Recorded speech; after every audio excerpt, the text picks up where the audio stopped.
Olá, eu sou Marlon do Nascimento Conceição, aluno da especialização em Educação Especial e Inovação Tecnológica, e venho aqui apresentar o meu trabalho de conclusão de curso como requisito parcial para o título de especialista em Educação Especial e Inovação Tecnológica. O título do meu trabalho é A gente não sabe trabalhar com eles. Interseções entre a educação especial e a educação de jovens e adultos no município do Rio de Janeiro. Então eu trago a educação de jovens e adultos e observando que ela é uma modalidade inclusiva por essência, né? Ela nasce já como uma modalidade que tem como premissa a diversidade. É difícil pensar a educação de jovens e adultos sem pensar o conceito geral de inclusão. E eu trago aqui para apoiar essa minha fala o seguinte trecho, né, que consta lá no meu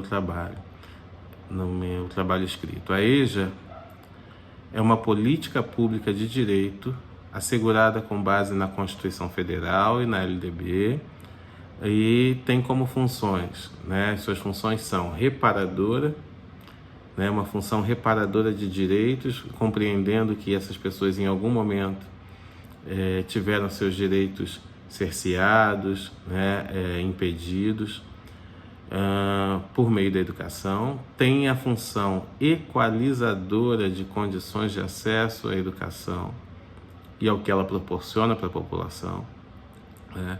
E, por fim, a função qualificadora, né? Garantindo a essas pessoas uma atualização de conhecimentos para a sua permanência e mobilidade e manutenção na nossa sociedade.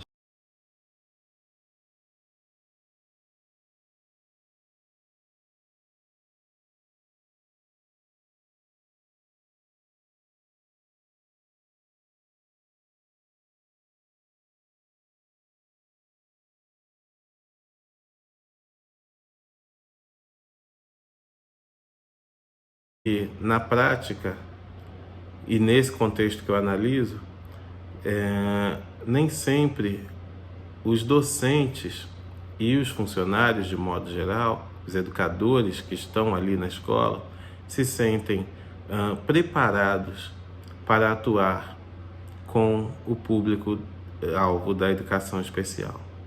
E é aí que me interessa, então, buscar documentos que norteiam essa inserção do público-alvo da educação especial na educação de jovens e adultos. Me chamou a atenção investigar, né, em que momento essa relação foi vista como uma relação possível, saudável, que despertasse, né, possibilidades, crescimentos. E eu fui então olhar isso à luz da lei, né? A gente tem a Lei Brasileira de Inclusão de 2015 e particularmente no município do Rio de Janeiro, a gente tem uma política municipal de educação especial a partir de 2018 apenas, né? E é nessa política municipal de educação especial que a gente encontra alguns elementos que vão dar base para essa inserção e essa manutenção, né? E aí, no inciso 2, que eu gostaria de me deter aqui, porque é quando ele vai dizer que essa inclusão que deve ser garantida na rede pública municipal de ensino, ela deve ser garantida no que tange ao acesso, a participação, a permanência e a aprendizagem de todas as crianças, jovens e adultos como sujeitos únicos em igualdade de oportunidades com as demais pessoas na comunidade em que vivem. Que aí vai de encontro, ou vai ao encontro do que dizem lá as premissas da educação de jovens e adultos, né? No sentido delas serem de ser reparadora, equalizadora e qualificadora. Então, quando a gente olha para esse inciso, eu observo que, por exemplo, no que tange ao acesso, a gente, né, já alcançou, já avançou bastante, mas a participação, a permanência e principalmente a aprendizagem desse aluno, dessa criança, desse jovem, desse adulto, a gente ainda está deixando a desejar, né, como escola, né, e olhar para esses sujeitos como sujeitos únicos, né, e que precisam ter a sua aprendizagem garantida. Eu entendo que o maior desafio hoje na educação de jovens e adultos é não só a inserção desse público, mas a garantia da sua participação, da sua permanência e da sua aprendizagem, sobretudo. E o inciso 5, que é onde eu me detenho também, que é onde eu vou criar minha proposta, meu produto educacional, que é a formação continuada para todos os profissionais da rede pública municipal de ensino na perspectiva da educação inclusiva. E aí, quando ele fala todos os profissionais, ele não está falando só do regente, né? Todos aqueles que estão dentro da escola, todos os profissionais que atuam na rede pública municipal de ensino precisam estar constantemente, continuamente formados nessa perspectiva da educação inclusiva. Bom, e aí nessa perspectiva, qual é a minha proposta, o meu trabalho? Primeiro, gostaria de dizer que é um trabalho foi pensado de modo bem específico para esse contexto.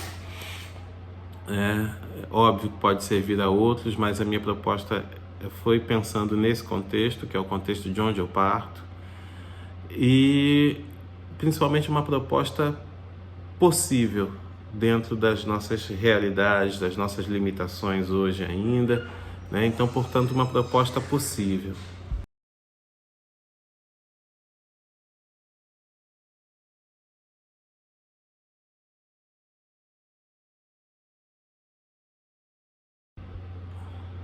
Que proposta foi essa? É uma proposta de formação continuada, né? De acordo com o que nos orienta a lei, para professores, e aí eu colocaria profissionais, educadores que atuam com alunos com deficiência na educação de jovens e adultos no município do Rio de Janeiro. Nessa perspectiva, propõe-se inicialmente a seguinte estrutura de formação, pensada a partir do contexto dos profissionais da educação carioca, né, como público-alvo, regentes de turmas de EJA e demais profissionais que atuam nessa modalidade, como objetivo subsidiar as práticas pedagógicas realizadas com alunos com deficiência, incluídos em turmas da educação de jovens e adultos. A periodicidade dessa formação, ela aconteceria no encontro mensal com duração de 4 horas. Aqui na educação de jovens e adultos no município do Rio de Janeiro, a gente tem a possibilidade, né, de cada regente tem durante a semana o tempo de planejamento garantido. Então a gente usaria esse tempo, né, para fazer esses encontros. A gente tem esse tempo semanal e usaria um desses encontros, né, a cada mês, para privilegiar os estudos sobre educação inclusiva. E como se daria essa dinâmica? Em cada encontro serão discutidos aspectos inerentes à educação inclusiva, para focar. E nos 3 primeiros encontros, então, os profissionais serão provocados. Então, são 3 meses, 3 primeiros encontros, né? Um a cada mês, então 3 meses. Os profissionais provocados a discutir os aparatos legais, porque o que eu percebo é que muitos professores desconhecem os aparatos legais que existem para garantir essa inserção e essa manutenção, a permanência, a garantia da aprendizagem. Então, discutir esses aparatos legais que regem a inclusão de pessoas com deficiência, até para que a gente possa futuramente ter embasamento para criar novas leis, para questionar as que já existem, né? Mas a gente precisa conhecer primeiro. Então, esses aparatos teóricos a que eu me refiro seria a lei chamada de Lei Brasileira de Inclusão, que é a 13146 de 2015, a 6432 de 2018, que é a Política Municipal de Educação Especial, né, na perspectiva inclusiva, e a Resolução da Secretaria Municipal de Educação número 150 de 2019.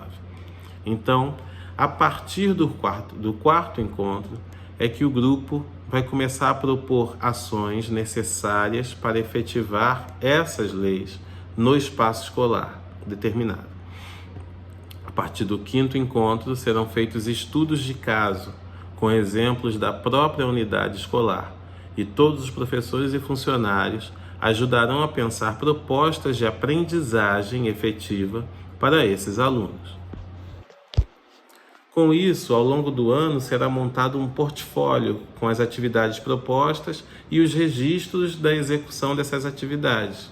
Em alguns encontros, a gente pensa também em ter a presença dos próprios alunos, da família e outros profissionais terapêuticos que atuem com eles, em outros contextos. A princípio, parece uma proposta simples, mas eu quero lembrar que eu estou falando aqui de propostas possíveis, partindo do contexto.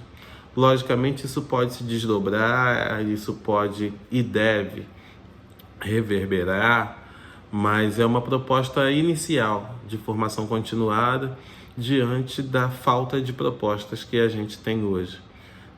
Diante da formação, a gente percebe muitas formações voltadas para a educação de jovens e adultos, mas que não tocam sequer na questão da educação especial, e a gente tem recebido cada vez mais alunos público-alvo da educação especial, mas portanto, a inserção está garantida, mas a permanência, a participação, a aprendizagem tem deixado a desejar.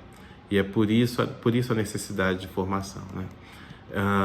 Antes de terminar essa apresentação, eu vou partir então para as minhas considerações finais.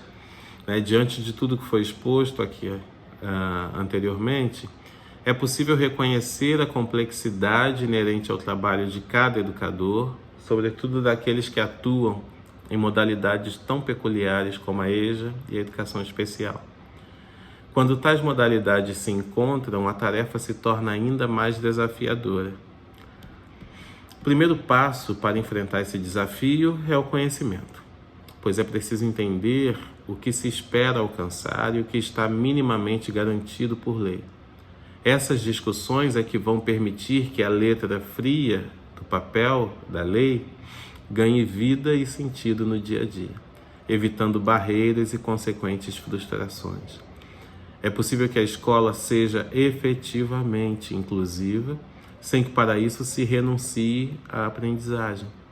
É preciso, entretanto, que se cuide do preparo dos profissionais responsáveis por efetivar essa inclusão. Sem formação, sem a praxis, citando Paulo Freire, o educador não consegue realizar seu trabalho plenamente, desencadeando sucessivas perdas para todos.